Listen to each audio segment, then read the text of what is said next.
Next 5th டிசைனுக்கு நாம்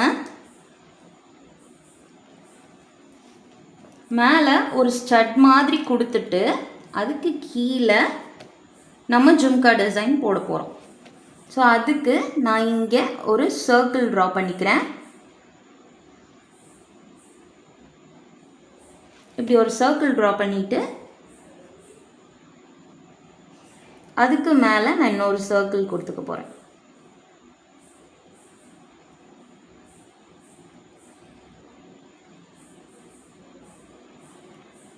இப்படி அதுக்கு மேலே ஒரு சர்க்கிள் கொடுத்துட்டு இதை சுற்றி நான் ஹம்ப்ஸ் கொடுத்துக்க போகிறேன். இது எப்படி இருக்கும்னு பார்த்தீங்கன்னா, நம்ம கம்மல் போட்டு ஒரு ஜிமிக்கி போட்டால் எப்படி இருக்கும், ஸோ அந்த மாதிரி இருக்கும். ஸோ ஹம்ப்ஸ் போடுறதுக்கு இப்படி 4 பக்கமும் இப்படி மெஷர் பண்ணிவிட்டு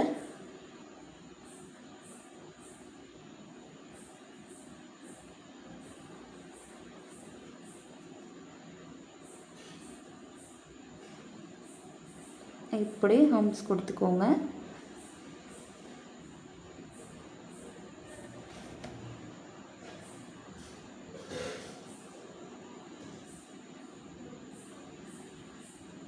இந்த மாதிரி சுற்றி சுற்றி நம்ம ஹம்ப்ஸ் கொடுத்துக்க போகிறோம்.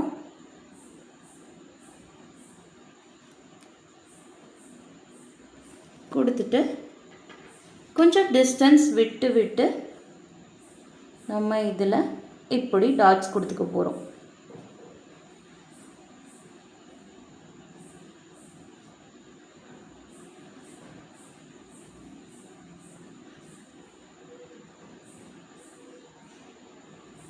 இந்த மாதிரி போட்டுட்டு இப்போ இதுக்கு கீழே இப்படி ஒரு டாட் வச்சு கீழே இப்படி ஒரு லைன் கொடுத்தாச்சு. இப்படி கொடுத்துட்டு இதுக்கு கீழே நம்ம ஜும்கா டிசைன் போட போகிறோம். ஸோ இதுக்கு உங்களுக்கு அந்த யூ ஷேப்பை உல்ட்டாவாக போடுறதுக்கு அன்கம்ஃபர்டபுளாக இருக்குன்னா, நான் செகண்ட் டிசைனில் போட்டேன்ல, ஸோ அந்த மாதிரி இப்போ போட்டு காமிக்கிறேன் பாருங்கள். இப்படி 2 சைடும் இப்படி லைன்ஸ் மாதிரி ட்ரா பண்ணிவிட்டு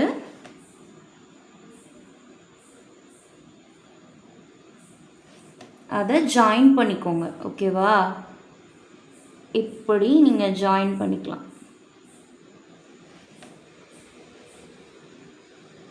ஜாயின் பண்ணிவிட்டு இந்த லைன் அப்படி திக் பண்ணி கொடுத்துட்டீங்க அப்படின்னா அது ஈவனாக உங்களுக்கு யூ ஷேப் மாதிரி அப்படியே கிடைக்கும்.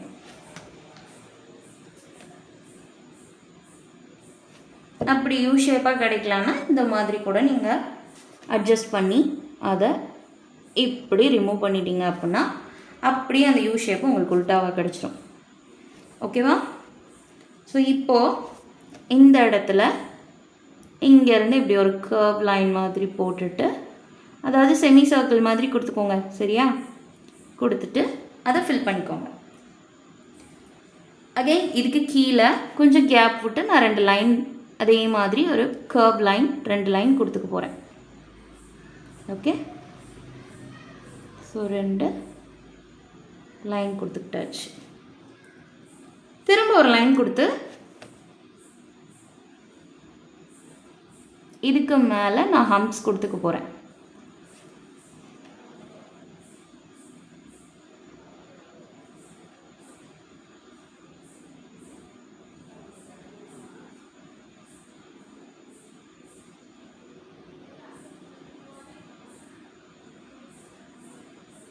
ரெண்டு லைன் ஆஃப் ஹம்ப்ஸ் கொடுத்துட்டு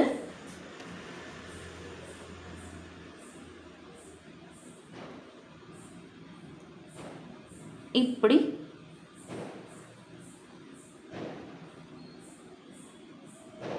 இப்படி 2 லைன் ஆஃப் ஹம்ப்ஸ் கொடுத்துட்டு இங்கே கீழே இப்படி ஒரு லைன் ட்ரா பண்ணிக்கோங்க. ஓகே?